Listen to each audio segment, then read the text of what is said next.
La Bible nous montre le processus qui mène à la mort. Personne ne peut échapper à ce processus. Romains chapitre 6 et le verset 23 dit. Car le salaire du péché, c'est la mort, mais le don gratuit de Dieu, c'est la vie éternelle en Jésus-Christ notre Seigneur. Depuis qu'il y a des hommes sur terre, tous meurent puisqu'ils ont tous péché. C'est-à-dire que le juste comme l'injuste meurt.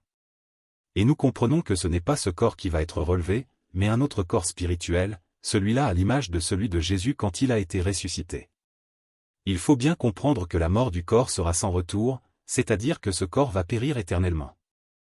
Il ne sera jamais ressuscité. Cela nous aide à comprendre ce que signifie le mot mort. En fait, il parle de la mort du corps. Ce corps fait de chair et de sang ne peut se débarrasser du péché. Il périt donc et ne revient plus sur terre. Par contre, l'esprit lui retourne à Dieu et attend la résurrection au dernier jour. En Romains chapitre 6 et le verset 7 il est dit. Car celui qui est mort est libre du péché. Cela montre que le péché est lié au corps. Et quand le corps meurt, l'esprit lui est libéré. C'est ce que nous dit Paul en 1 Corinthiens chapitre 5 et le verset 5. Qu'un tel homme soit livré à Satan pour la destruction de la chair, afin que l'esprit soit sauvé au jour du Seigneur Jésus.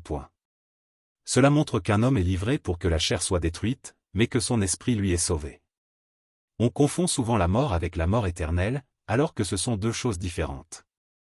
Le diable et ses anges iront dans le lac de feu, c'est-à-dire la seconde mort. Là, il ne s'agit pas d'une mort où on peut revenir. Apocalypse chapitre 20 et le verset 14. Et la mort et le séjour des morts furent jetés dans l'étang de feu. C'est la seconde mort, l'étang de feu. Donc il nous faut bien discerner ces deux genres de mort.